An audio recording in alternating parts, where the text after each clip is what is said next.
Hello, good morning. It is 8:31. Man, I have a lot to talk about. So you're probably wondering, how did the first day go? Um, hmm, it's not what I expected. And I say that because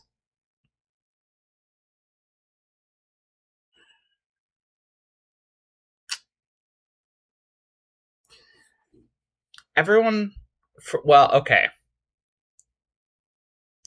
let me paint a picture for you.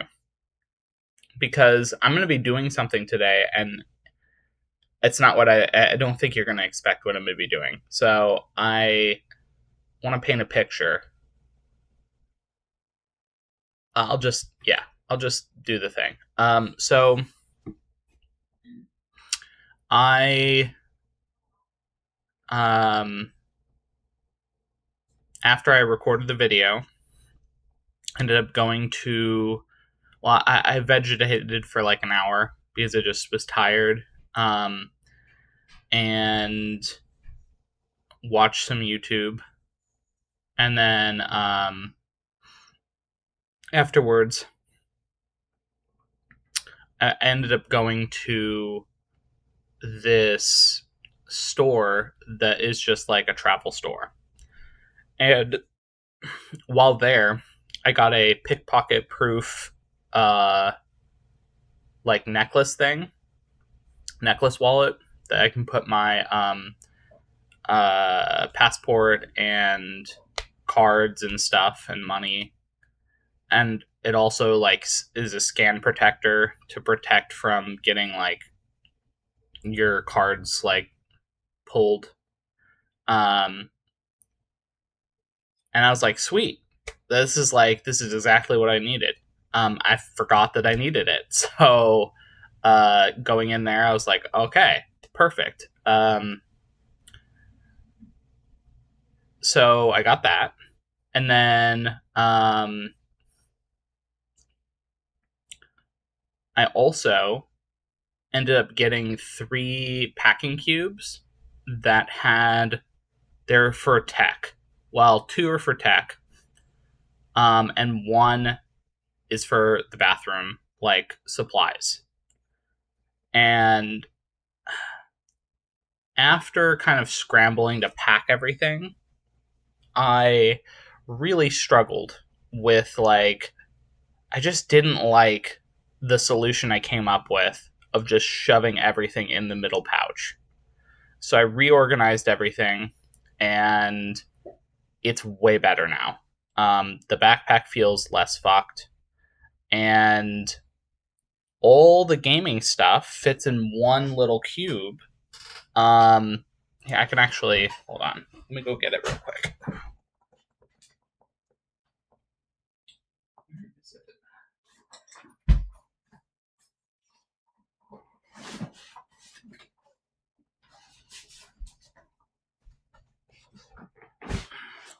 So check this out. It's one cube, and it has everything packed in. I got DS. I got my Switch. I got this is like wires, more wires. Um, this is my handheld's underneath in here, and then this is the games, and then I have adapters here on the side, and then I got my secondary Raycons that struggle to charge right, and then the wired earbuds. So it works really well, and it fits perfectly in the top. So what this does is when I'm on the plane, I can just pull this out, so I don't have to have it like carried separately or whatever. And also when I go through the baggage like check, I just pull this out, and I'm like, here you go, and then I pull everything out. as opposed to scrambling to pull everything out individually, and it's like annoying. So this was a huge save. I'm very glad I got this, and it also is padded, um, so it's all protected. That just made so much sense to me. So I'm glad that I did that.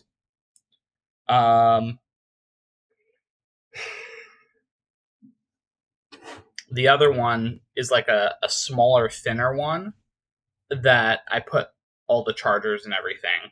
And I put that just on top.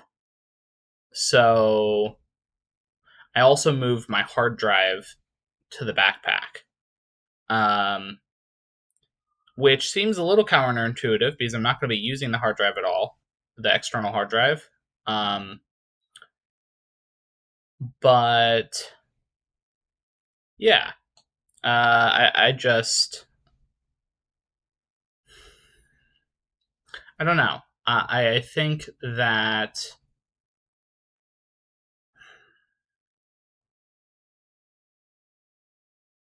sorry, I was like thinking about the other stuff that I'm going to talk about, and I got lost a little bit for a second. But anyway, the hard drive, I don't need it in the backpack, but I think that's where it should go. So yeah.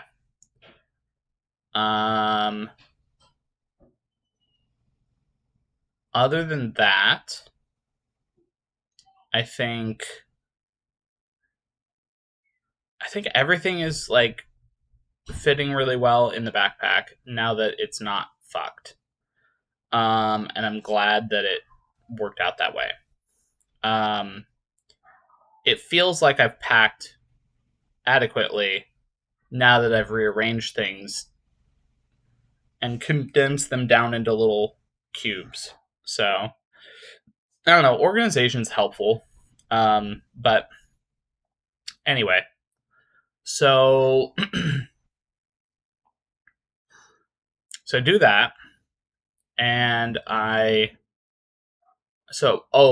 before I did that, I forgot. I went and got breakfast / lunch at this really cute place. It had a lot of really good food, and I enjoyed it.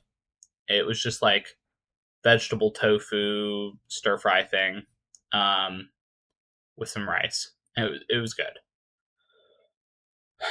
And then head to the evening, and I don't know why, but I just decided to get Arby's. I wanted a what's it called? Like a Philly cheesesteak. And I'm like, why did I get this? As soon as I started eating it, it was good, but also it was very much like the slop mystery meat. Like that's what it felt like. They say it's all, Angus beef, whatever.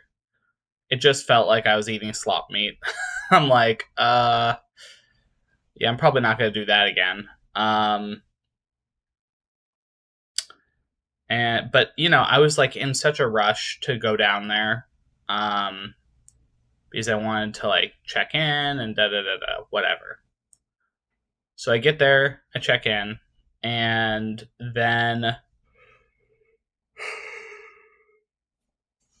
afterwards, I get told, well, it's not gonna, you won't be able to get in until 7. And then once you get in, then like you can pick your seats and all that stuff. So I head back, and then I bought the packing cubes, and I didn't actually use them. They were just in the car because I didn't have time before I headed up there, because I headed up there at like 5 or like 4:30 or something, and check-in was 4 to 7. Now, if I would have known that check-in, you couldn't actually go in early and like interact with people, but instead just like you could sit out there or whatever. Um, then I probably wouldn't have done it that way. But anyway, so I get there. I find a seat. It's like in the center middle, second row. Didn't want to sit in the first row. And so I sit down, and then this nice lady comes and sits next to me, asks like, "Hey, can I sit down?" I'm like, "Yeah, sure." We start chatting.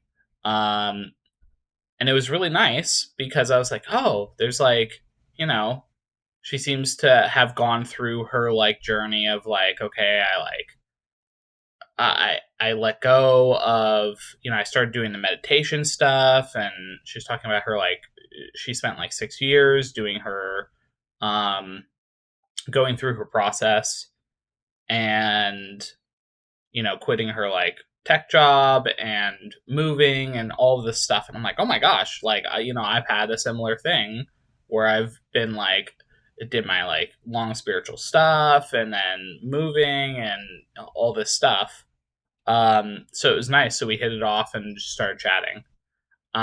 She was nice again, like, uh, and then she introduced me to her friends that she ended up just meeting today or yesterday. And so it was a great start. And I'm like, awesome. This is going to be a really enjoyable weekend. Um, and then we get to the actual talk. And, well, okay, first of all, the friends were nice also. But there was like, I don't know, I just didn't click with anyone other than this one person. Um, and so then the introduction talk and everything starts, and Stephen Greer comes up and starts talking about like the history and the like, what the plans are for the weekend, and giving us a ton of information, and talking about like the differences between like um the different types of like there are civilizations that live on other planets that effectively are like trans-dimensional, so they can go between dimensions in order to do faster than light travel, which is how they get to different places. And I don't know, there's like he started getting into the weeds pretty fast. And I started feeling kind of like I agreed with some of the sentiment that he has regarding a bunch of stuff. But fundamentally, there is this branching path where we diverge, like very strongly. And he is very focused on effectively, he's the good guy trying to get disclosure that is non catastrophic, where all of the people that have, in government and the cabal and all of this other stuff, that have been holding these like technologies for themselves, they are a certain way, and they have infiltrated and basically done a bunch of stuff to make disclosure become catastrophic, which is like half truths mixed with lies to cause like us to fight aliens effectively. That's like the end goal. Is to get enough people to think, oh, we should be afraid of aliens, we should fight them, blah blah blah, whatever. And he's like, no, no, that's obviously not the case. We should be, you know, being kind and, you know, show that we don't have any hostile intent and all this other stuff. And I agree on a fundamental level that, like, yeah, obviously, like, these other civilizations are effectively just seeing what humanity will do. And the way I understand things is it's kind of fundamentally a war on consciousness, where you have fear trying to dictate the warpath. And then you have the other kind of path, which is cultivating oneself, being kind and loving, and all of this other stuff. And I didn't really realize that within that second path, there are even more branching paths. So, one thing I noticed pretty much right away is he is very focused on effectively calling in and showing, hey, look guys, we're good people. And I thought about it and I'm like, isn't this kind of ass backwards? And what I mean by that is you don't like, he has a lot of the same like philosophies and a lot of the same perspective. You know, he's done a lot of meditation and all of this other stuff. But there's like at the last step, he's focused on the wrong thing, in my opinion. Because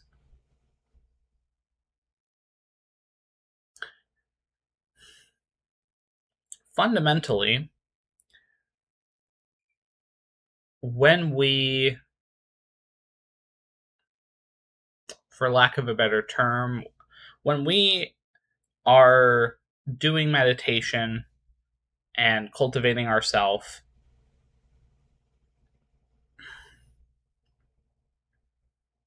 there's obviously an end result of like, okay, how is this going to impact my life? How am I embodying the things that I've learned internally? And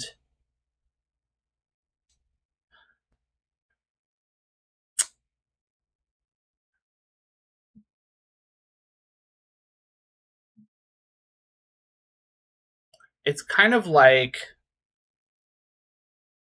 he does meditation. It's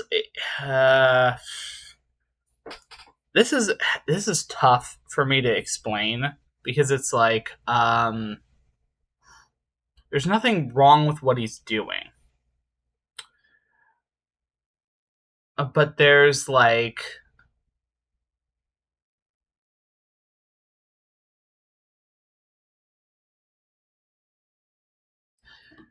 okay, it almost feels like it's like lip service.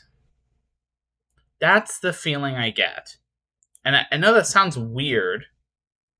You know, you have a bunch of like, you have like 200 plus people all gathered together and we're all meditating. And fundamentally,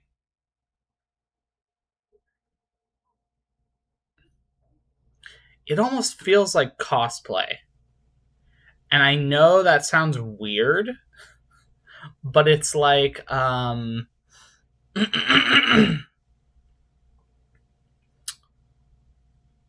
there's a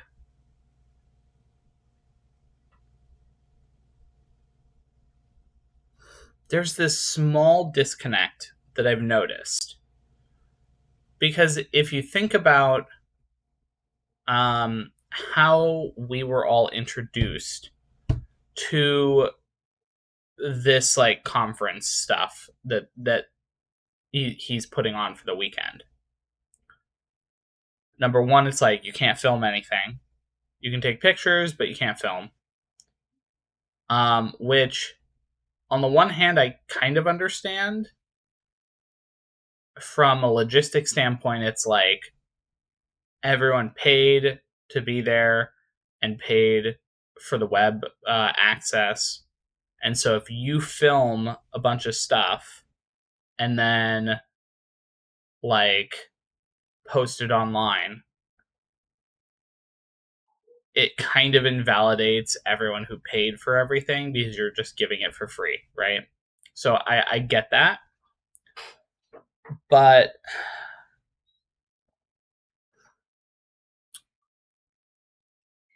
it's very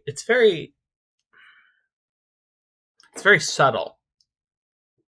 But I think about like, okay, if I was in Stephen Greer's shoes and I was afraid of, again, this is the fear, right? He's afraid of catastrophic disclosure. He's afraid of what other people are doing. Which again, fundamentally, I understand that like there's a worry. But it's like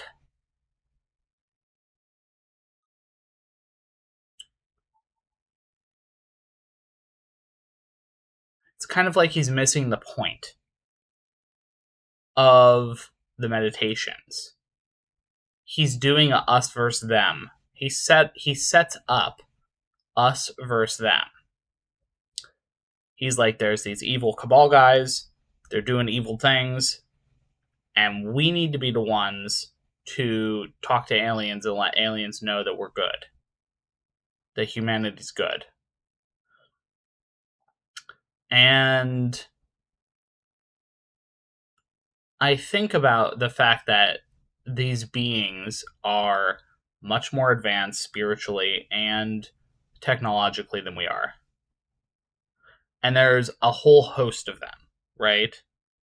He talks about how like, every planet has life, intelligent life.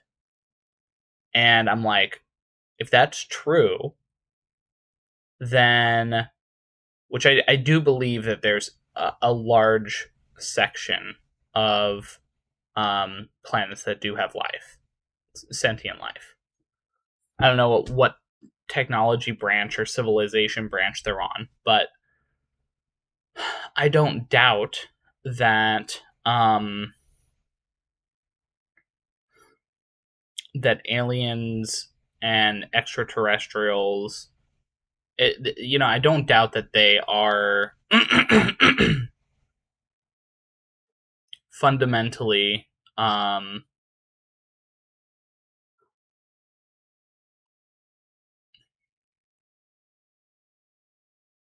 higher evolutionarily. But there's a lot of assumptions that are being made. And on both sides. For people, there's a lot of assumptions of, well, it's black and white, they're either bad or they're good. And then there's also assumptions about like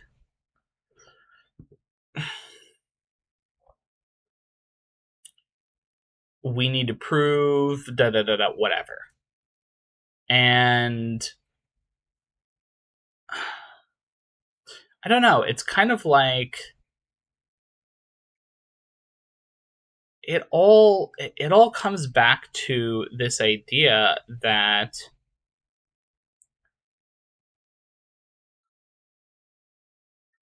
it's weird. It comes back to, why isn't he just spreading all of this not for free, but like, I don't know. There's something, I can't put my finger on it, but it's like, I do genuinely believe that everything he says, there is truth there.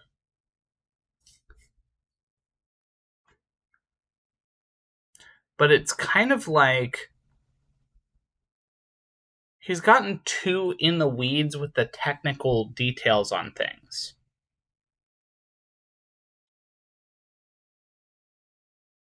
And I don't know why I think that, because I don't know. There's my intuition is like blaring signs at me. Um and so I'm keeping it in mind.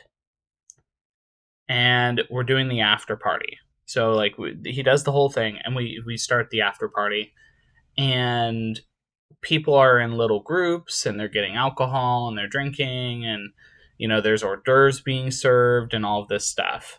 And it felt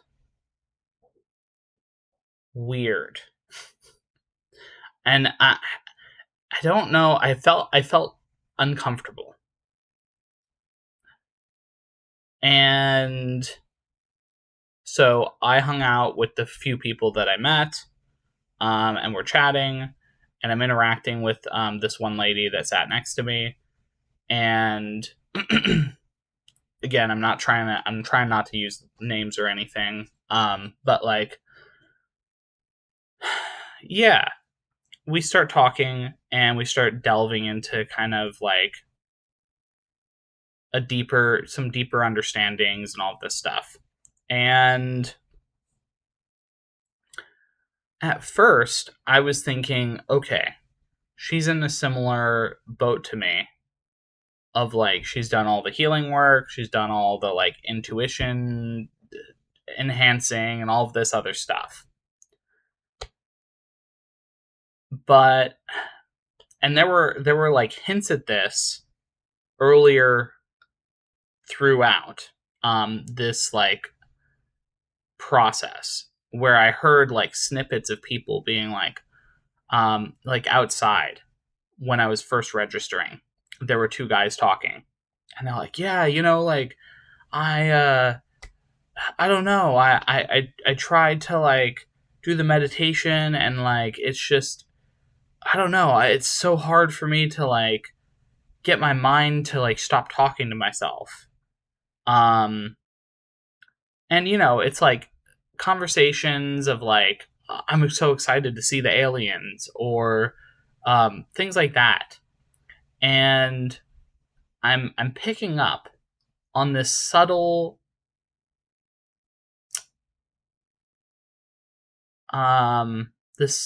shift, where it's like people are focused on the wrong thing. And again, this goes back to what I think Stephen Greer, it's like he's so focused on these people are enemies, that he's missing the fundamental core principle of, like, once you've delved deep into meditation,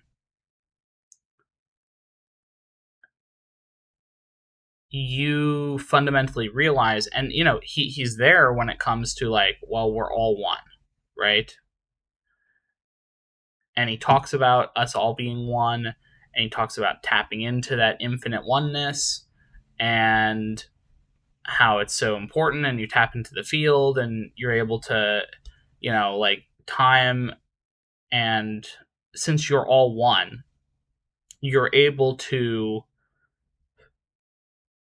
see into any point in time and space, because you're all the same being. And so when you tap into that, that's how you're able to do all of the like stuff. And like remote viewing and whatnot. And the thing is, sorry, I'm just unplugging. I keep forgetting to unplug my computer, so I'm just constantly fucking maxing the battery and probably shortening the battery's life. So, but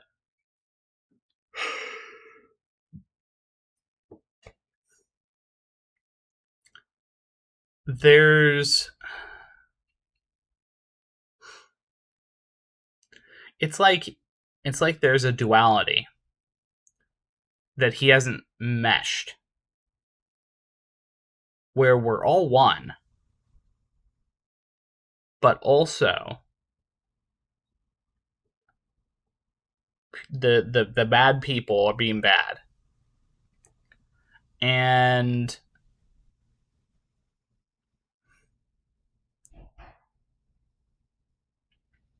I don't know. It's like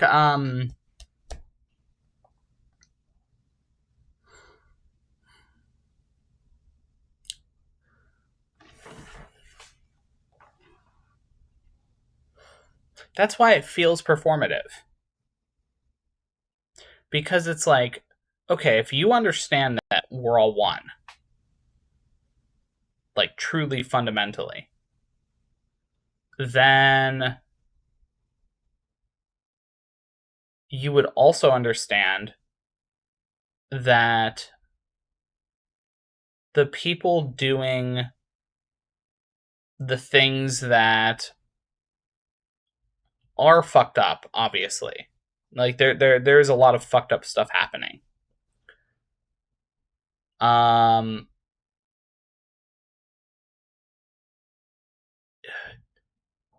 You fundamentally understand that they too are part of that oneness. And I'm not saying to not defend yourself or whatever, but it's kind of like focusing on them and what they're doing is the wrong approach. Because when you do that, and when you say, well, we gotta tell people that they're the wrong people and that they're the bad people,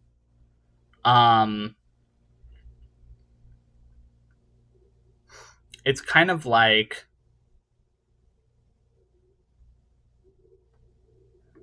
getting to a house, standing in the front of the door, and then going into the garage instead of the front door at the very last moment. And you're like, well, I'm in the house. And it's like, yeah, technically you're in the house, but you're not actually in the house. You're in the garage. And it's like that last step, and it's like all wrong. And so that's just the feeling I'm getting. So coming back to like this after party, it's so weird because it's like, first of all, the fact that you have like the 3 levels. You have the ambassadors, you have the VIPs, and then you have general admission. And how general admission, like, you know, you sit further back, and like the VIPs and the ambassadors sit at the front, and they get special treatment, and they get like they get to ask questions, they get to meet him, all this stuff. It's this fundamental tiering of people where some people are better than other people. Just as the bad guys are bad, so they're not as good as us. And we got to go out. You know, there's this whole mission statement of like, okay, it's up to you guys individually to go out and make your little groups of CE5 people. And then we're going to go and like, you do the protocols and you do the meditation and you call the, I say call, but like you let the extraterrestrials know, and then they come and like interact with you, and it's a whole thing. And I'm like, why are we so focused on the extraterrestrials? Like fundamentally. Now, I know that's weird to say that, considering I came to a conference with a guy who is like very deep in the rabbit hole of extraterrestrials, right? And he's spent his whole life mission like doing the extraterrestrial thing. And but like I question it because it's like I'm not questioning the extraterrestrial stuff. All the information he gave and talked about, I think is true. I think it's totally reasonable. I think there's like a very complex group of phenomena that happen, and things get interchanged, and it's a whole thing, right? But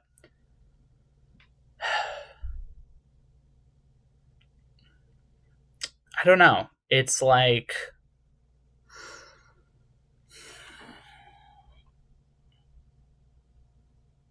again, it's like the tiering of the people. Like fundamentally, I'm not saying now, just to be clear, I'm not saying that him or anyone there is the same as the people that are doing fucked up shit to like extraterrestrials and to humans and all of this stuff, like live vivisections of like human beings and extraterrestrials. Like that's incredibly fucked, right? um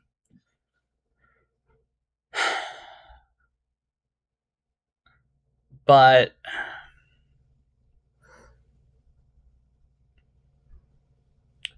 there is a fundamental similarity between the realms of thinking, which is us are better than them in some way, right?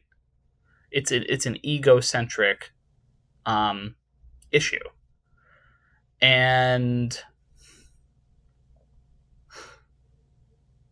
listening to him talk, I immediately could tell that he hasn't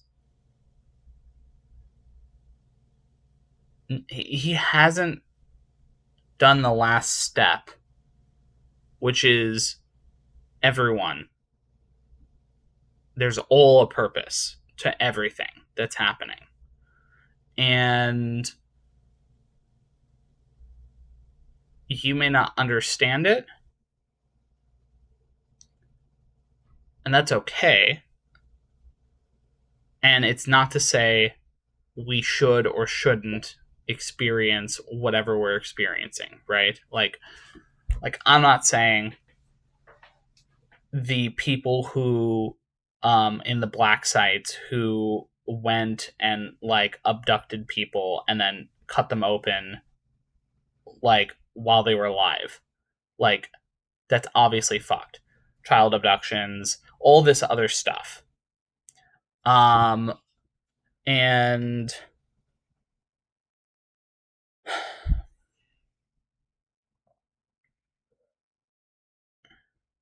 I'm obviously not condoning any of that. What I am saying, though, is by focusing on fighting an enemy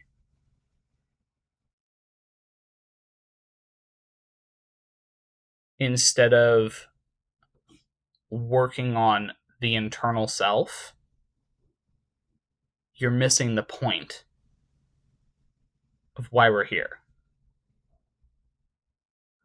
And maybe I'll just say, like, I think that what he's doing and all of that stuff, I think it is good.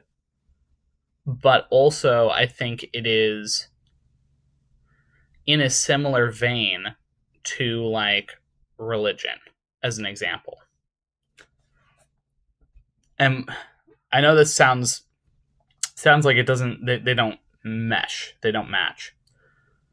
With organized religion, one of the kind of fundamental problems I have with a lot of it is religion tends to, there's a lot of like really good, like, hey, we need to all treat each other with respect and love and care and all of this stuff. Be a good neighbor, be kind, considerate, generous, all this stuff, right? And there's a lot of really good that comes out of religion. But religion has a limit on how far it can go in the context of current religions. I'm not saying all religions are the same, but there are a lot of like religions that kind of have a ceiling where you get to this point of like, okay, we're raising the vibrations of ourselves and we're working on being better people, and you get really really close, and then again, the last step, you fundamentally shift where it's like we're so focused on like trying to get people, it's like, oh, it's us versus them again. It's um they are people that are not a part of the religion. And so we have to save them. And if we don't save them, they go to hell. And, I'm not saying all religions are like that, obviously. But, I'm using Christianity or like some of that stuff as like a basis because that's the religion I know the most. And I think it's interesting that time and time again, there's a trend of like getting to that last step and then sidestepping the door. And it felt exactly the same here.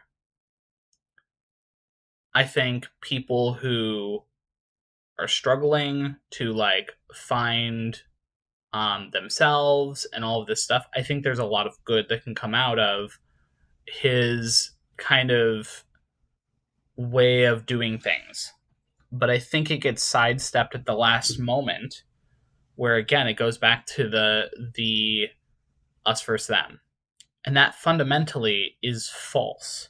It is not us versus them. It's never been us versus them. Because we're all the same being.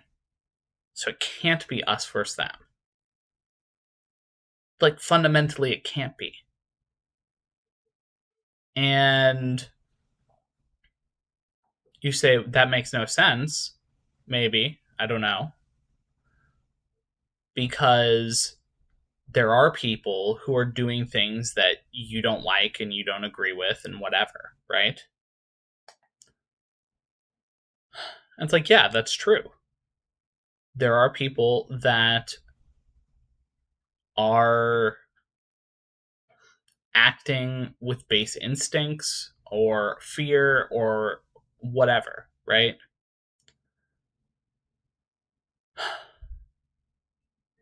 But that's not like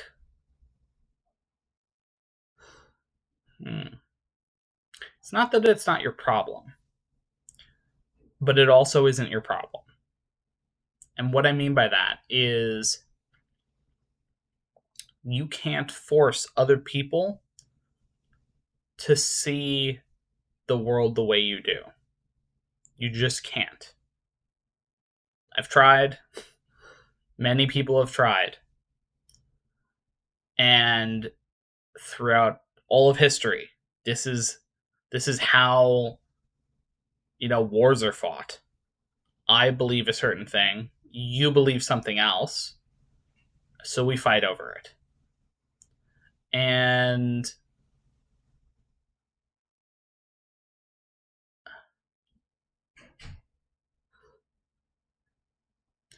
I think about this, and then I think about where I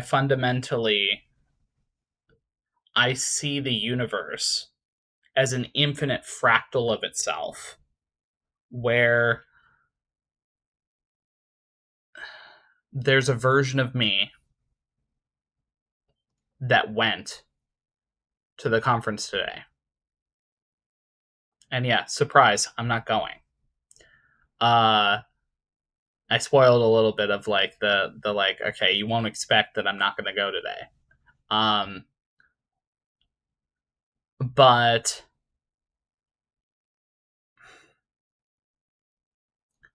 there's also the me right now that is listening to my intuition. My intuition is saying this is not your path. It's a path, it's not yours. And that was really hard because so I got in the car. Well, okay. I need to finish I got a little too in the weeds, and I didn't finish what I was talking about with the after party. So the after party, it's like there's a bunch of alcohol, and there's juice and water. Those are like the options, and then there's people walking around with like hors d'oeuvres. And the setup just felt very like if everyone was wearing suits at that moment, like suits and like dresses and all that stuff, like formal wear, um, it would have made sense because that's what it felt like. It felt like that's what it was trying to cosplay as. And so anyway, I'm chatting with the friend that I made that sat next to me, and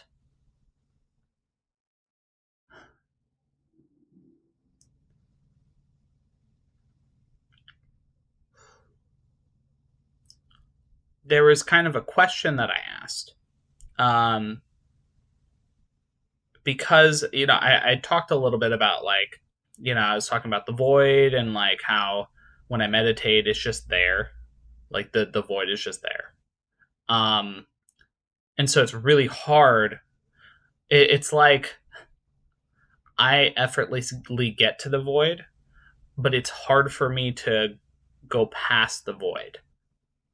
And it's like I don't know if I should be going past the void. Maybe the void is the point, because it allows me to establish the inner peace and the other stuff, right? Um, and so maybe meditating up to the void is the point, and all the other stuff is a distraction. And I've started feeling that more and more, where it's like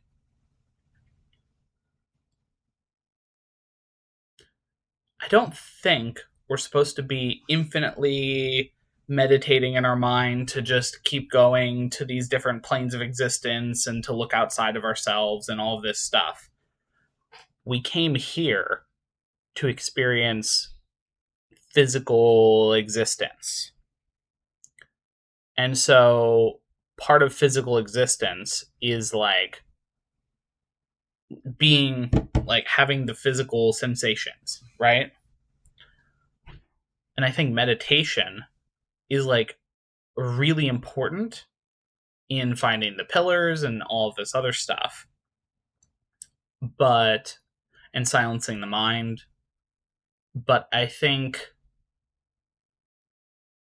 once you get to void, I don't think I could be wrong, but I don't think you go past that, because I think you need to build your inner sanctum of peace and whatever it is that you want in there. And then and then live your life using those and embodying those. And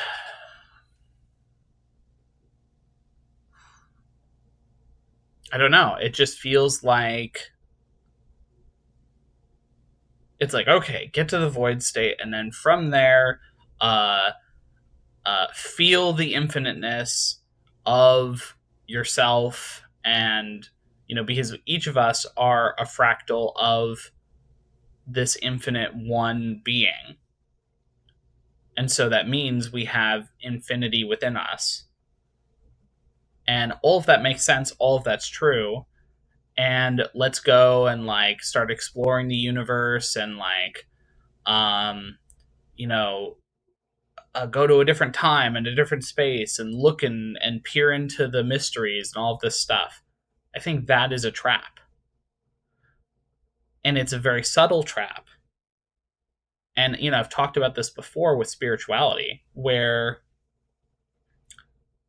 you can get too wrapped up in spirituality, get too deep into the weeds of having to constantly heal forever, having to constantly look outside yourself for things or whatever it is, or constantly, infinitely dig deeper and deeper and deeper into yourself for all eternity. This is the trap. And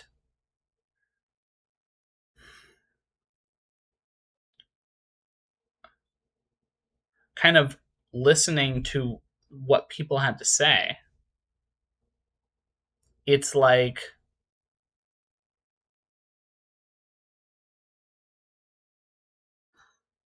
I recognized immediately we are not the same. And what I mean by that is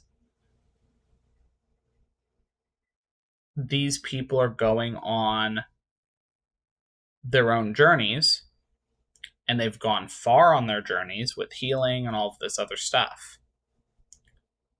But their fundamental essence of themselves,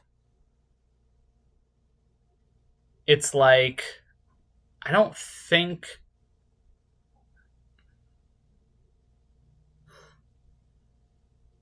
okay, this is hard for me to explain because it's like I'm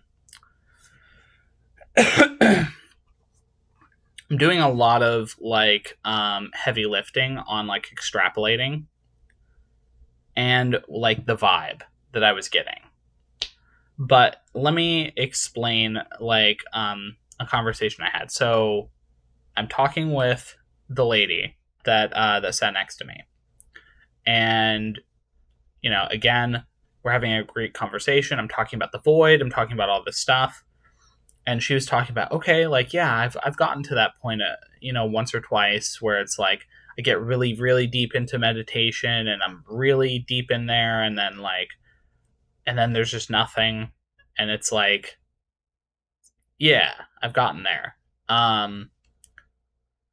and I'm like, okay, cool. So she knows like the void. She knows like what I'm talking about. Um, but she kept talking about the void almost as if it was like, I don't know. There was some subtle differences, and I just kind of let them go because it's like I don't want to. It's possible that it's just hard to explain how it felt, and it also could be she's just having a different experience than I am. So um, the void could be different for different people. I don't know. I just know my experience, right? Um, but anyway, so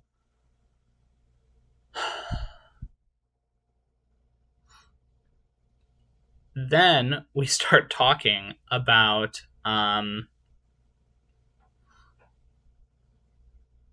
we also start talking about like people, like friends, family, and everything, like kind of not getting it. And it's not that they don't get it, but it's that they don't understand why this is important. It's like they hear the words that I'm saying, but they don't understand the gravity with which the words are being spoken. And there's a fundamental truth that kind of comes from all of this self-improvement, which is you are creating your reality in the truest sense of the word. All the decisions you make, like an example, I still have time. I could shut this off right now and I could go to the conference and I could ignore my intuition. But I'm not going to do that because I've chosen to listen to my intuition, even though it makes no sense. I paid for this whole experience. I got there on day one, and I don't know. My intuition's telling me this is not for you. And that it's not even that it's not for you. It's that it's almost like it will confuse me if I continue going. And it's not that the experience itself is confusing, but it's that I understand my blind spot, which is when I consume a lot of information. Stephen Greer talked about how he's like, I'm giving you a fire hose and you're drinking out of the fire hose. That's like the level of information I'm giving you. I'm packing all sorts of stuff in there. And I thought about that. I'm like, well, yeah, he's right. He is effectively fire hosing me with information. And in the past, I would have just to drink as much out of the fire hose as I could. That's the fire hose, but like now I'm like, it's not that I need more information. It's that I need clarity. Clarity is much more important than more information. And listening to him talk, there was no clarity there. There was confusion. And what I mean by that is confusion in so much as the premise that everything that he's doing is based on is fundamentally different from what I understand. And as such, listening to him and listening and interacting with everyone else, it's like, it's similar to the coach at the very beginning when I first started this. It's not that the coach didn't have information that was helpful. It's not that the coach couldn't help a lot of people, just as I think Stephen Greer can help a lot of people get their foot in the door with meditation and help like explain things and all these protocols. I think it's all great. Building community around meditation, around like understanding yourself, all of this stuff is great. But I think the fundamental outcome, while good, is also limited. And so as such, even though I paid for the whole experience, the thing I got out of it is what I needed to hear on day one. And the subsequent days are not going to help me. And, it's like It's like, yeah, but don't you want to see aliens? Don't you want to see extraterrestrials? It's like, that doesn't matter to me. And I know that's weird, but like, whether they want to interact with me or not, it doesn't matter. Why doesn't it matter? Because fundamentally, on a deep level, my path and my journey, um, it's not about extraterrestrials. I think it's a small part of it, but it's like the difference between making it your focus versus making it a small sliver of your existence. It's the difference between getting a degree in English and getting a degree in a STEM program like math. You know, in an English degree, you do go to a math class to learn math. But if your focus is math, that's a whole other degree, right? And so if I was to use that equivalent, it's like, okay, if I'm in an English degree and, someone's saying you should be in a math degree, well, fundamentally, that's not, I can't be both. I mean, you could double major, be a lot of work. You could. But like, for me, I'm not double majoring, as it were. And I know that specifically the extraterrestrial stuff, it's not,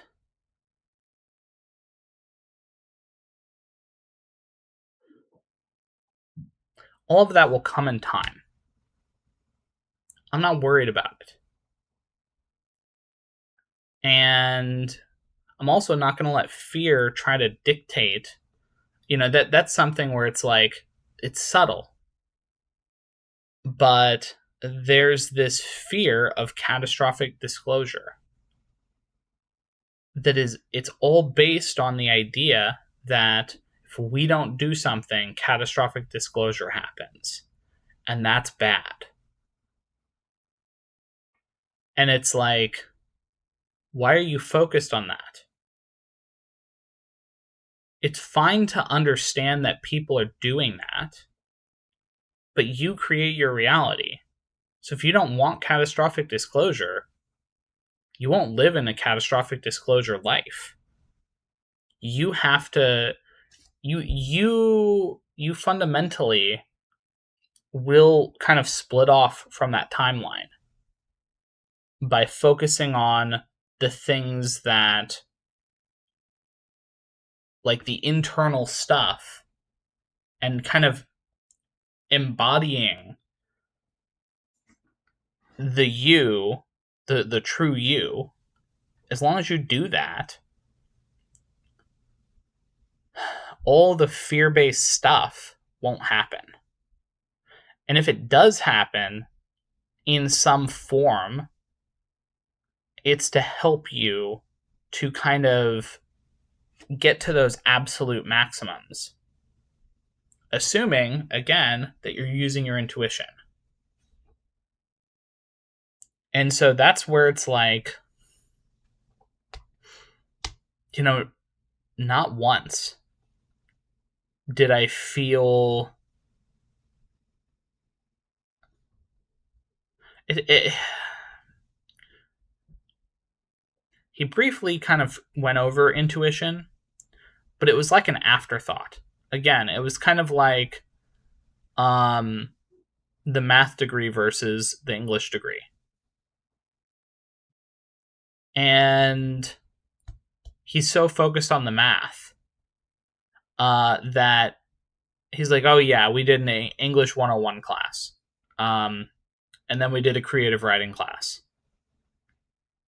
And it's like, yeah, but like the English is so important because without the English, like, how are you going to know? Blah, blah, blah, whatever, right? Um, but the analogy, English being intuition, right? Intuition is so important, and it guiding you. And I think having any one person say, I am da da da da da, I am the end all be all, I know everything that needs to be known so that we can do all the stuff. And that's not what he said, but like, it's kind of like, follow my suggestions and guidance and all of this stuff, do everything the way I'm doing it, and then you don't need the intuition as much, because look at all these cool things that we can do. And it's like, yeah, the cool things are cool, but like, they're not. It's like you're picking a dime up off the ground when a $20 bill was like flying past you. And so, yeah, it's like, so anyway, so I'm getting back to this kind of like this disharmony that I started feeling. And I say disharmony, it's not really disharmony. It's like there's a disconnect.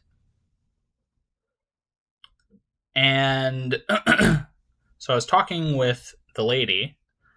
I know I'm back to the story that I keep cutting off. So I'm back to this lady. I'm talking with her, and I mention that we basically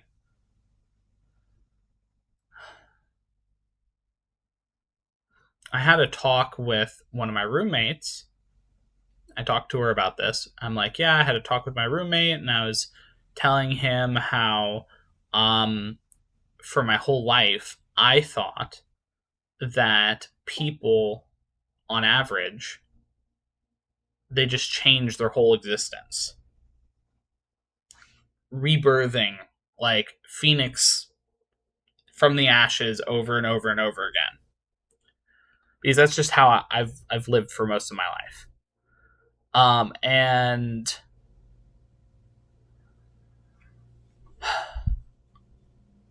she was like, well, yeah, like I change, and I've changed a lot over the years, but I'm still kind of the same person. And I was like, huh.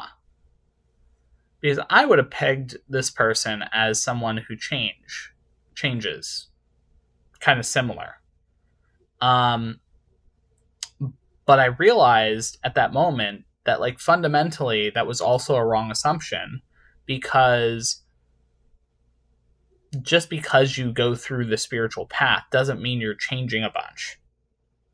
It's like you can learn all of the spiritual stuff, but if you don't internalize it in a deep way on something that you do consistently, then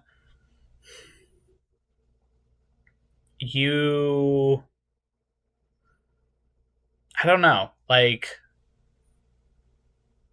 you kind of get this scenario where it's like, okay, I did the meditations and I did this and I did all the stuff, but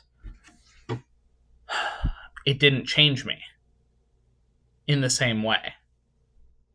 And when you get to that point, it's like, well, wait a minute, like, why didn't you change?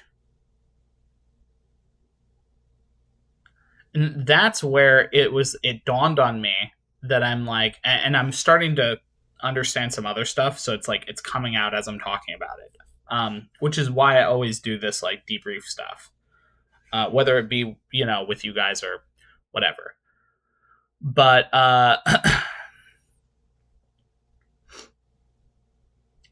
it was interesting that like fundamentally, and she recognized it as well. She even mentioned like it's interesting to see someone go through something in such a different way, a different perspective.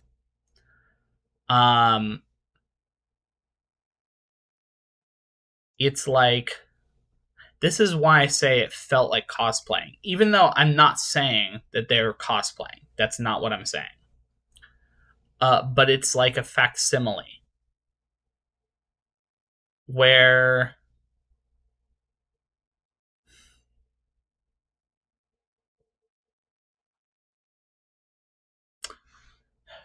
this is going to be, what I'm about to say is going to sound really fucked, okay? So I'm not really going to explain it in too much detail because I don't think it's possible to really explain where I'm coming from here. But the overall premise of this facsimile, or this like, it's like,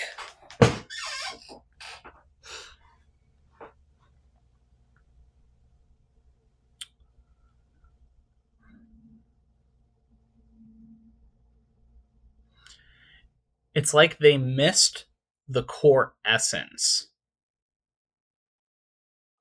of why meditation is so helpful. And it's no one's fault. That's just part of the journey and the process. You think you understand, and then you realize there's deeper levels, and like I immediately clocked that the people I was interacting with, they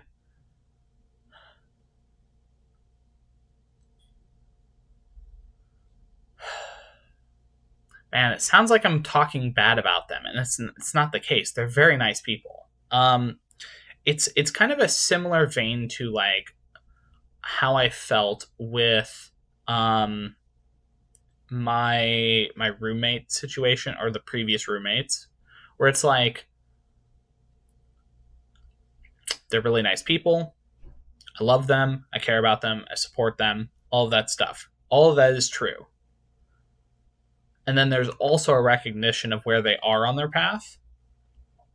And I immediately clocked where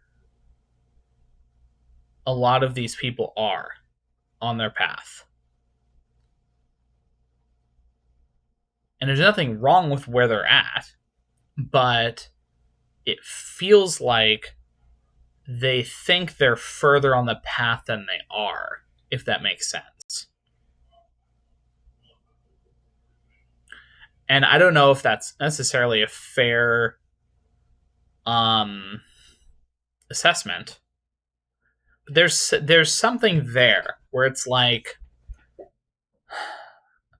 an example, the way the person I was talking to, the way she described her changes, it was like, oh yeah, well, you have your surface level version of yourself and you change it.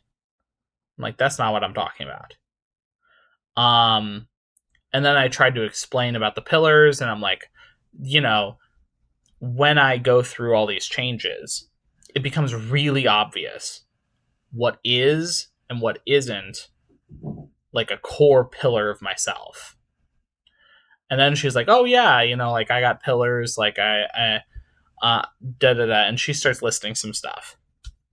And the way she listed them, it was like, okay, I think you found something, but also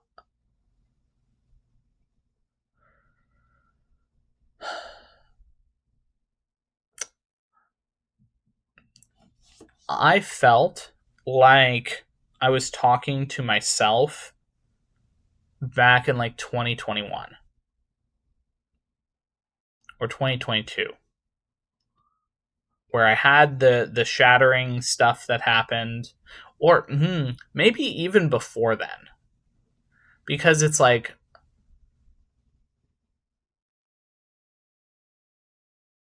yeah, it's kind of like back when I was heavily into the edibles. That's okay. That's the point that it felt like, where it was like I was consuming a lot of edibles and I was learning about stuff and I was learning about the meditation stuff and I had been doing meditation for a few years. Sorry, I'm just checking to see what is this. Oh, okay. Um so I was doing all the stuff and I felt like I had learned so much. And I had, but I also didn't understand the depth with which, and here's the thing. I'm not saying there it's the same. And I'm sure she, along with the other people there, are on different, they have different like levels of understanding and all of that stuff. And I'm not downplaying any of it. What I am saying is back then I did not understand the core fundamental truth within the depths, that it's like you don't need special protocols, you don't need all this ritual. The whole point of the rituals and the special things and all of this stuff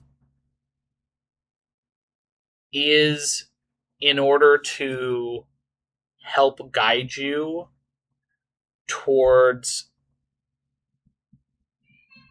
like, it's like getting your foot in the door. You can make your own door, or you can walk through a pre-made door. And the rituals and all of that stuff, and the protocols and the different meditation breathing techniques and all that stuff, they all are pre-made doors to get to the point where you can start exploring the idea of trying to understand the void and the other states of consciousness. And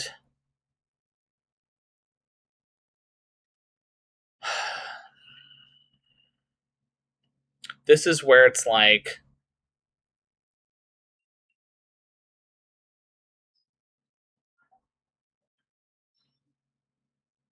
I can tell that on a fundamental level, they're still walking down the spirituality path. And they haven't realized it's another bubble.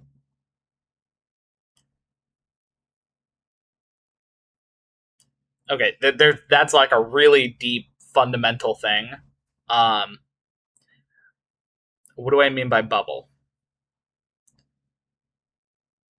Every facet of reality has these little bubbles that people float around within, and then within those are like little boxes.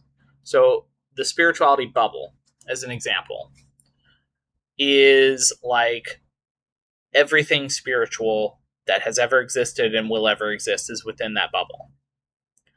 And within that are little boxes for like, okay, you have meditation. And so that's a box. I am someone who meditates. That is like a prescriptive statement, right? And what do you do when you're meditating? You learn about yourself.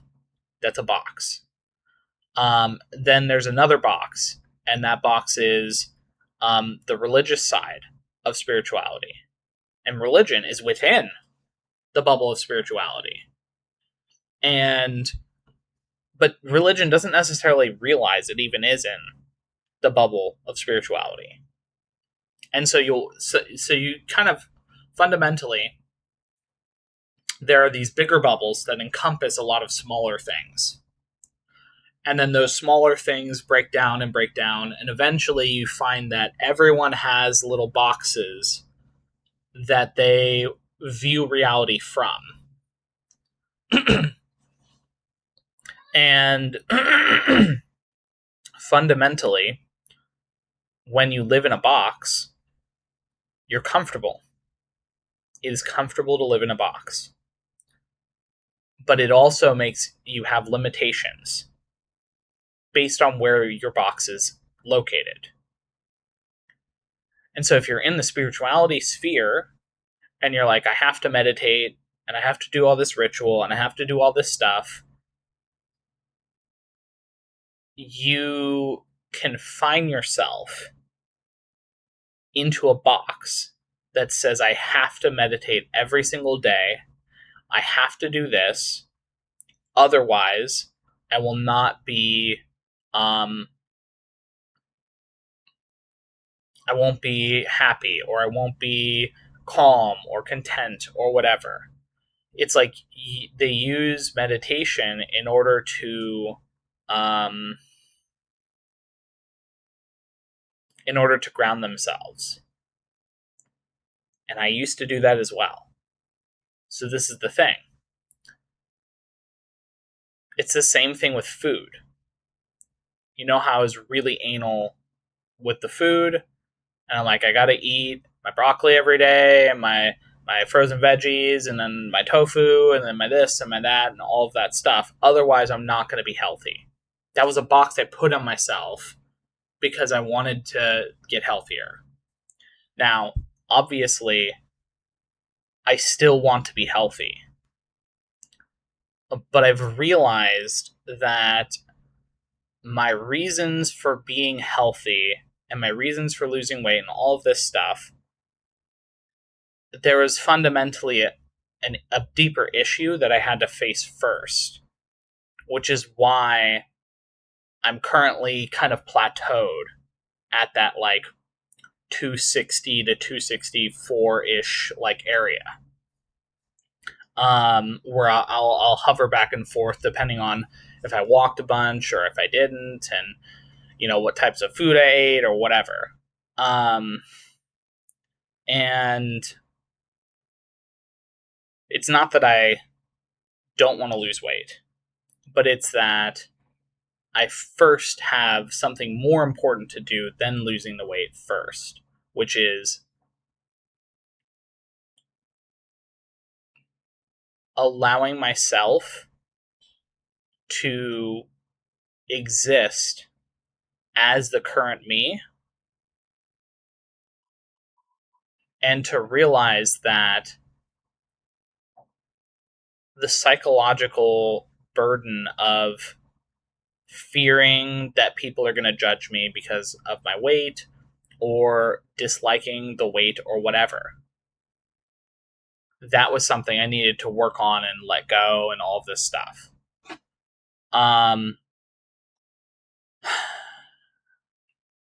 But again, it's just, there's so much. There's so much. So I guess getting back to the boxes stuff. When you live in the spirituality bubble and you have your little box, it's safe and it's easy to continue the healing spiral, and it's like, yeah, I'm like doing progress, and you are, but also you have to know when to stop. And so this is kind of where, like listening to listening to her talk, the friend, listening to her talk about, her spiritual practices of like, okay, well, I got to do this every time I go to bed, and I make sure to like, I do the binaural beats, and I do this, and I got myself hooked up to this, and whatever. Just to be clear, those are all fine. There's nothing wrong with doing that. But it also kind of signified to me that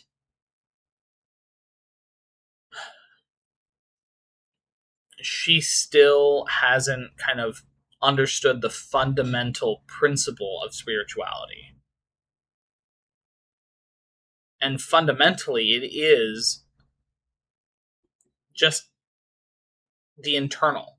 It's the internal self-improvement, and it's the internal, like, understanding of yourself.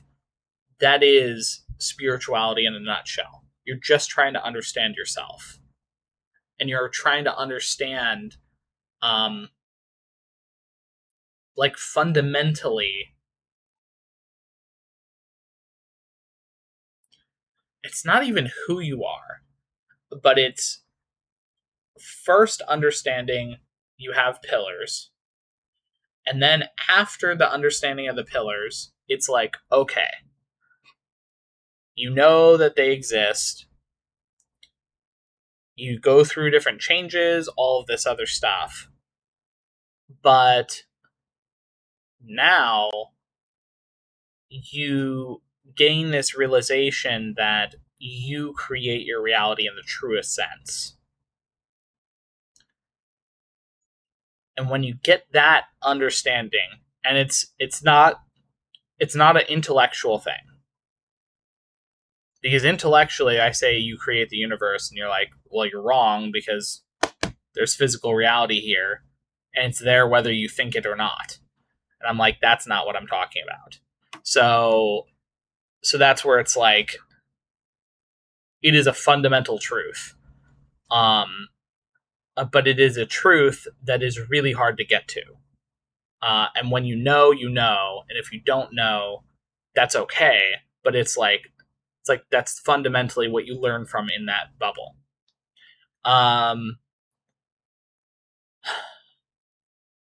But once you learn the fundamental bubble, the truth in that bubble, there's a bunch of all sorts of things you can do with that understanding, such as different techniques for like, well, if you know fundamentally that you create your reality, that also means you can create anything. You just have to be able to know that the process with which that comes about. And it's like, okay, well, if you can create anything, then that means you can do the astral projection. You can do the remote viewing. You can see from any point in time in history. You can go to different dimensions. You can speak to beings that are trans-dimensional, whatever, right? You can shift your consciousness such that maybe you also become trans-dimensional. Those are all things within spirituality where it's unlocked as soon as you realize that you create your reality. So, and it's not to say that you can't learn those things without the core fundamental truth,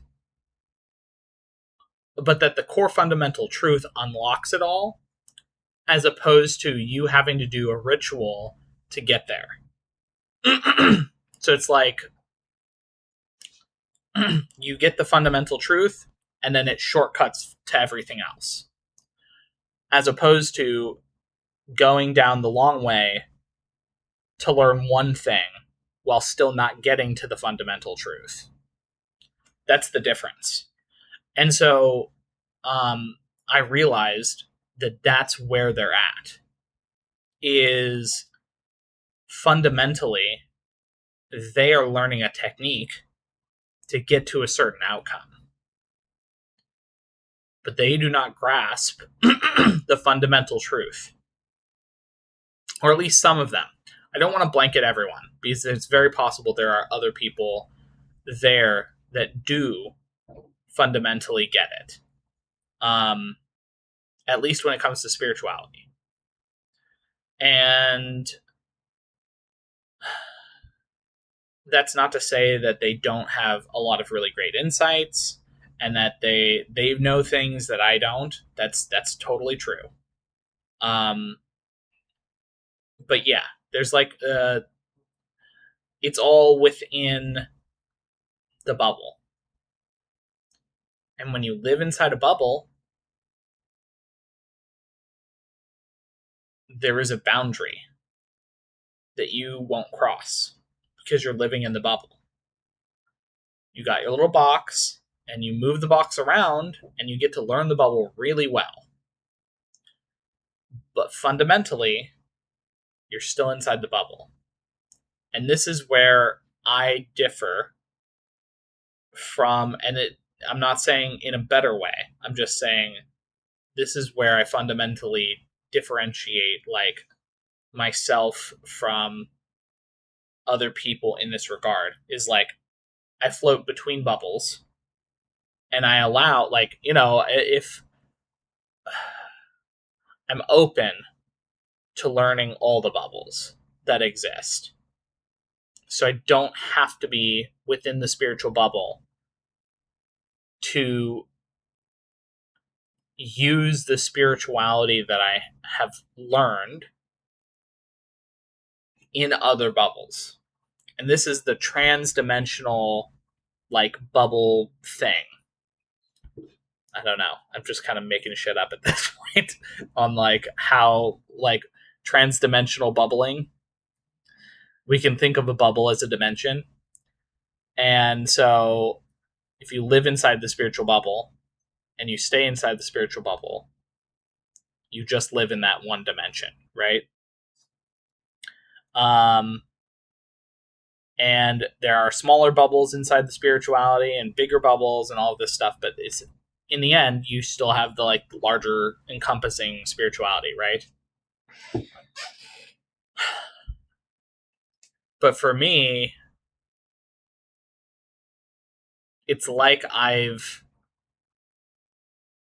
understand the bubble, and now I can move past it and apply that bubble to something else, to a different bubble. And right now, what I'm doing is intuition and listening to intuition, which again is like a really important thing. And I've realized spirituality and intuition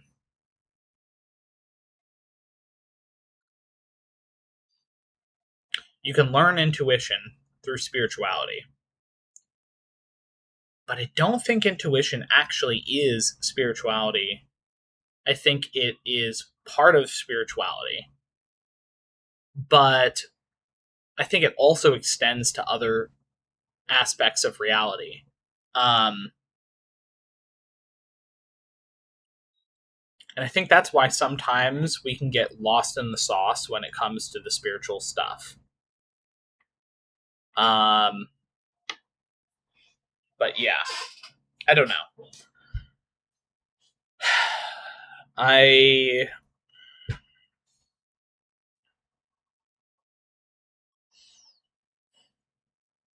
What am I trying to tell you guys? What am I trying to say with all of this?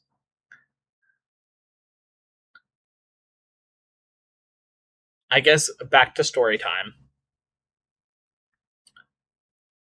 As soon as I realized this, I was like, it was almost like disillusionment.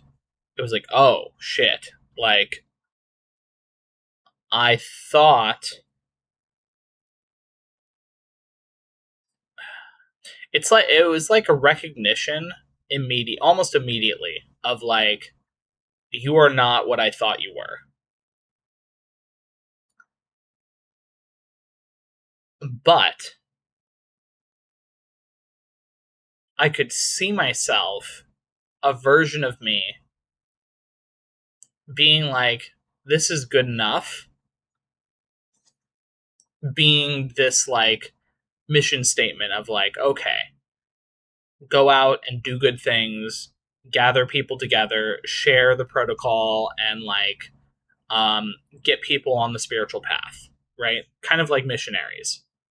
He effectively was kind of building missionaries to like get more people on the spiritual path, um, but not directly. It's like, again, it's like this twisted version of spirituality where it's like, we're the good guys trying to show the aliens were good, and um, whatever. And so upon this realization, I was like, okay, I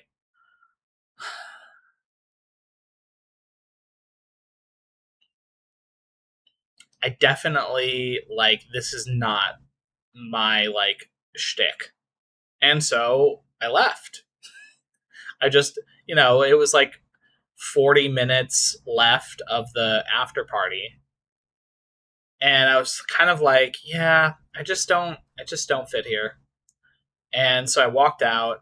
The friend I was talking to, she was also like out smoking or whatever. And we had a chat, and I was like, oh yeah, I'm really tired, and I don't know, there was like, I just kind of felt like I just wanted to be out and enjoy the night air and all of this stuff. Um, and then we chatted for a few minutes, and it was cool, and then I just left. And this is where it started to like dawn on me, because at that time I had some inclinations, but I wasn't fully sure yet. And so I just I put a random video on YouTube, and that video started out, I was like, why am I listening to this? Because it was a reading about how like it was like, hey, so like, there's something weird going on, and there's like people trying to convince you of something, and it's like it's muddling your like intuition, and it's not right. And it was so funny. As I was listening to it more, I'm like, oh my god, like this message is actually talking about the conference that I was there for. Um and like there was a couple times when there was like very specific language. I can't remember the exact wording, but it was like there was connections being made between that message and the fact that it's like, this is not your path. That's when I started feeling, I'm like, this is not your path. But I was like, God, I don't know. This is hard to know if like, is this my intuition or am I just worried? I thought about the fact that it's like the seats were uncomfortable, and sitting in those chairs for, half the day would be really uncomfortable. So I don't know if it was that. And it's like, am I afraid? Is there any fear? And so I started going through this, trying to figure out, like, okay, what is the actual reasoning for me not going? Because also, it's fucking up my sleep. Like, I woke up today, and I'm like, I'm so exhausted, by the way. But I woke up today, and I'm like, I'm going to have to wake up like this for 2 days and then immediately go and fly on the plane pretty much exhausted. Like, this is going to suck. And so I was wondering, like, okay, am I just like really tired and I just want to get more sleep? Is that really what it is? Like what is the whole deal here on why I keep getting felt like why am I being told by my intuition that I shouldn't do this? And that I should just let it go. And so I slept on it, woke up, and I'm like, my intuition was just like, this is not your path. This is not your path. This is not your path. And I'm like, oh, God, like, am I really just gonna not go? And then I thought about what what's it called? Um, the tarot reader that I saw, what she said to me. She was like, you have to go to Italy. Italy's where you will find the, like in Europe, that's where you'll find the clarity of, you know, your career and your path and all of that stuff. And I thought about it and I'm like, what was the reason that I did all this? Like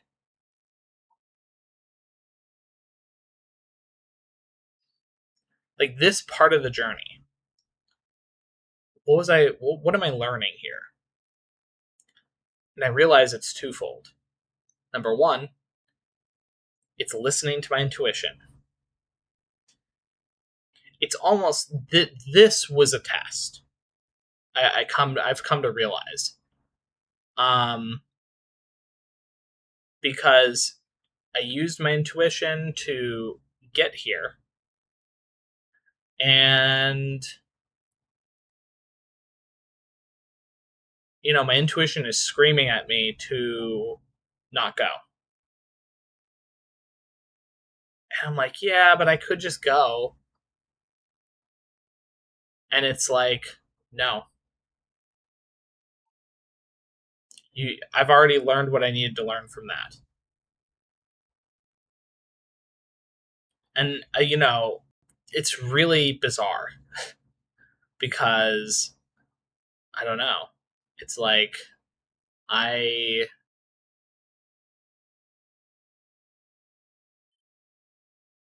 I'm suddenly with a bunch of free time.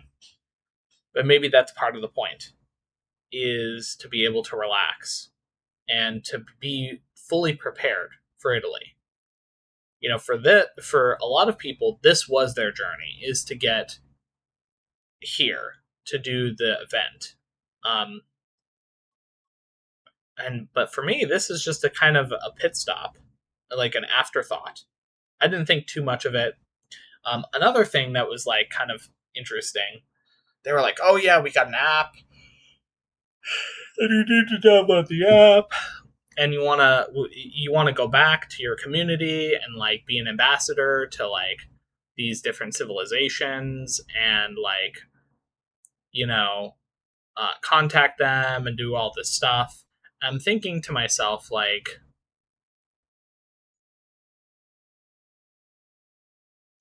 this just feels like the wrong way of going about it. The way to show, first of all, humanity doesn't need to prove itself to anyone. Like, we are who we are. And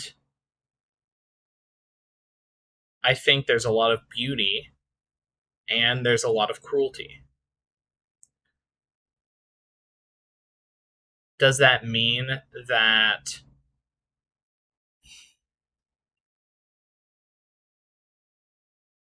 humanity is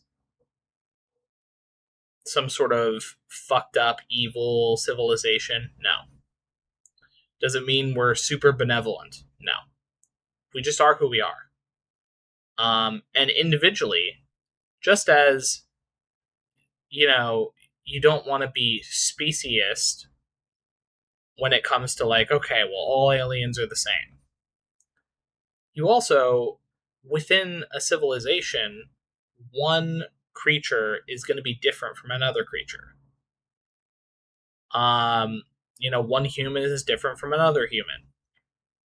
And so thinking that we have to somehow prove ourselves worthy to be able to interact with these different civilizations, it's like, why are we putting ourselves down in order to and putting, these other civilizations on some sort of pedestal?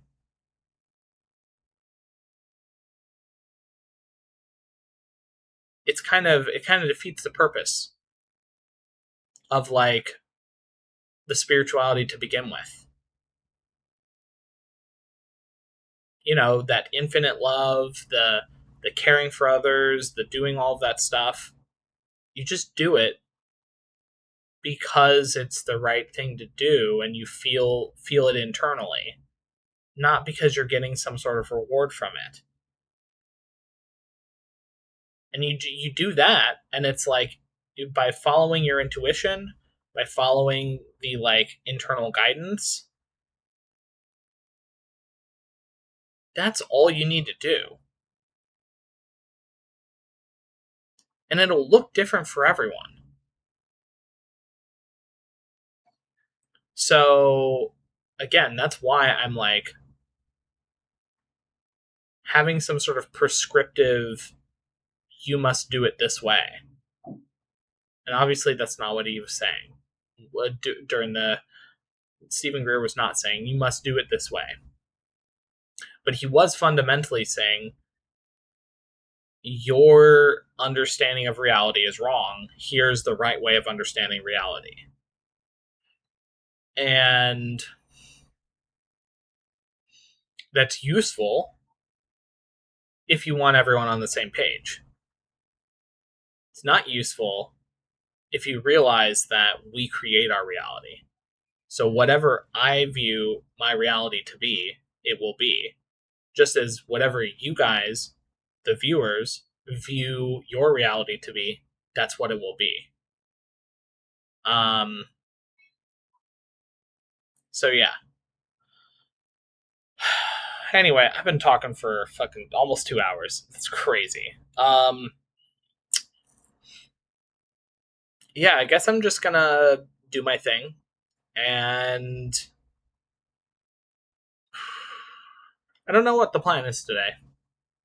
I'll do a follow up part in the evening. But yeah, for now, I guess I'll let you guys go. Not what I expected, but I'm following my intuition. So wild. Okay. I guess I'll talk to you later. All right. Bye. Hey guys, it is 4:05. Oh man, I I just got done reading up to chapter 300 in the book that I was reading. I recorded the audio for that. I don't know. There's just something about those recordings that I'm like, they don't really add too much. Like, I talk about some speculations. I kind of like the feeling on the novel was kind of like, or the novels was like, oh, I'm gonna do like a book talk kind of thing. But it just doesn't. I don't know. It there's something missing in there, and so I'm gonna leave them for now. I don't know if I'm gonna post any of them. We'll see, but yeah. So I went and got some food. took a shower. I've been messing around on.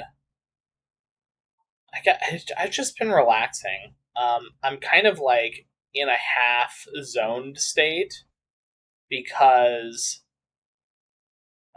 I don't know. Like I feel the lack of sleep.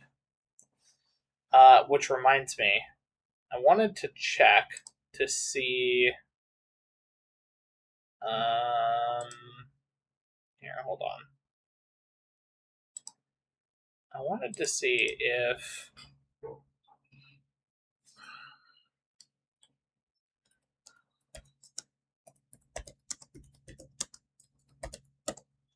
Okay, so time zone. So New York, Italy is 6 hours ahead of New York, or East Coast time. Okay, so it is 10 p.m., which means theoretically, if I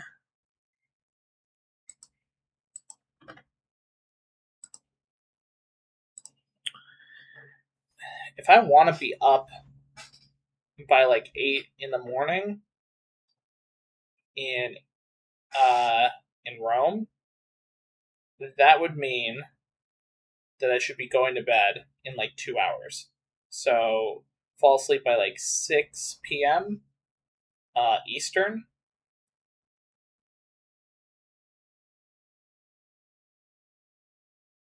So,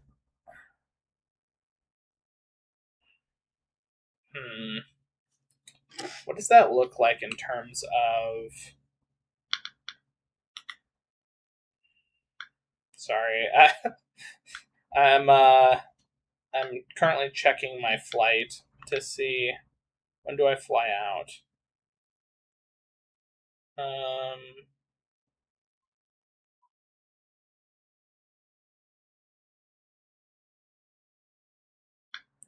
what to know about your trip? Okay, that's um.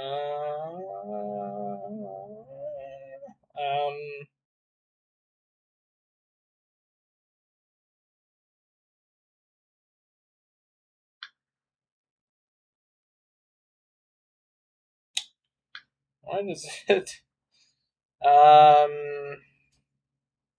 Trying to find it. My thought is if I. It's the Charlottesville Inn rental flight purchase. Okay, here we go. Okay, so 5:30 p.m. is when I'll be on the flight.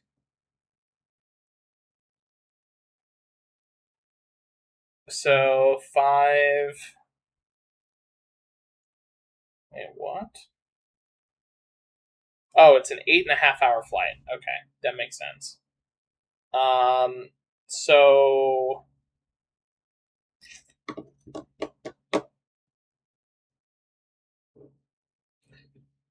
theoretically, if I'm on the flight and I'm trying to go to bed,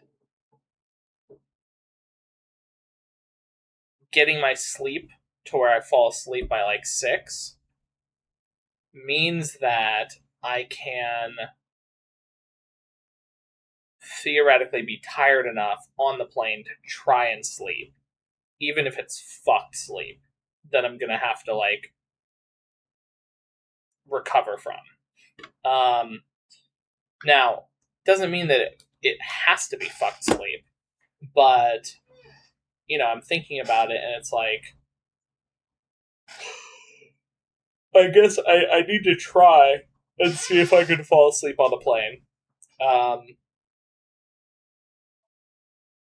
So yeah. So I guess that means I need to. It's good that I'm tired because that means I need to start getting ready for bed and do the bed ritual of like falling asleep. Um, which is not going to be too hard for me, I don't think. So I guess that's good. But yeah.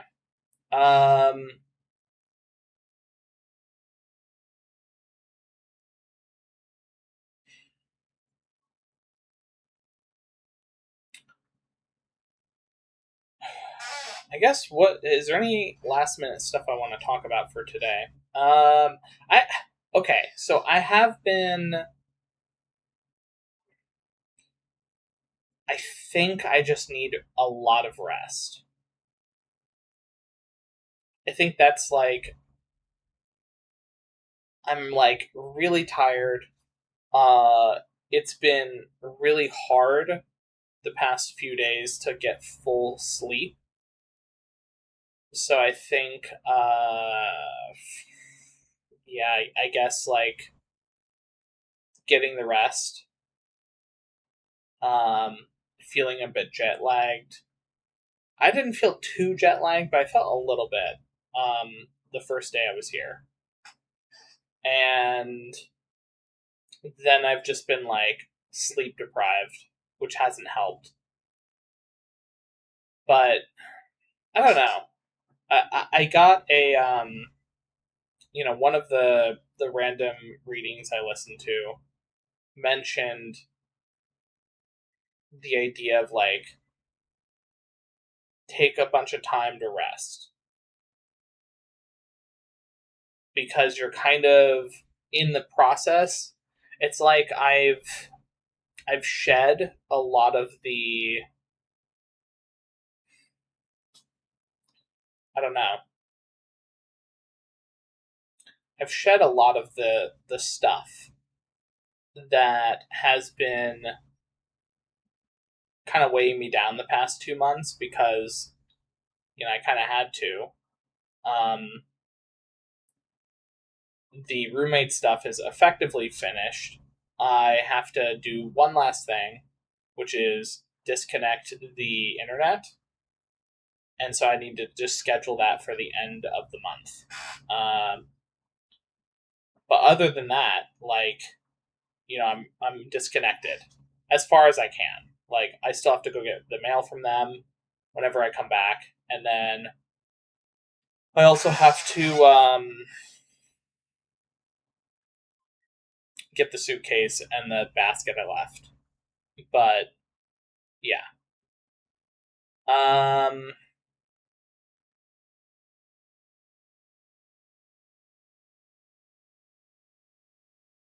I think part of so I had kind of a thought here that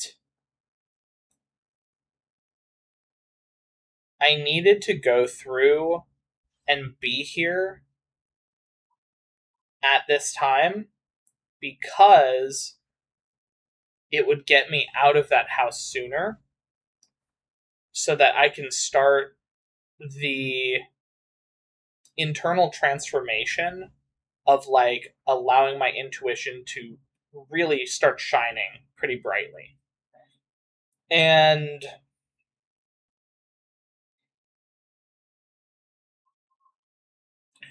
making the decision to listen and not go to today's stuff that was planned has given me the opportunity to relax, to rest, to calibrate, and really, I should be preparing to be in Italy. Um, but I also think that that first day was very important. Again, for a timing standpoint, I don't know why it's important for me to be in Italy on Monday, but it is. Like, I should be flying over there, and then, technically I'll be there on Tuesday. But, like, yeah. So, yeah, I guess that's kind of the thing. And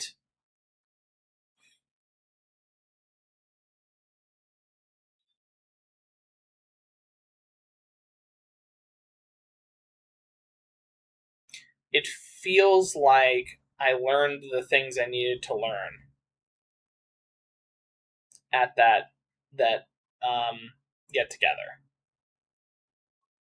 I talked about it earlier. So yeah. Anyway, I'm man, it's like I am tired. I am so tired.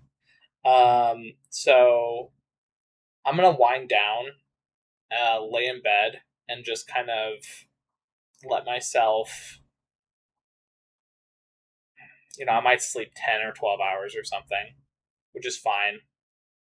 Um, that's why I might go to bed earlier because it'll allow me to sleep for longer.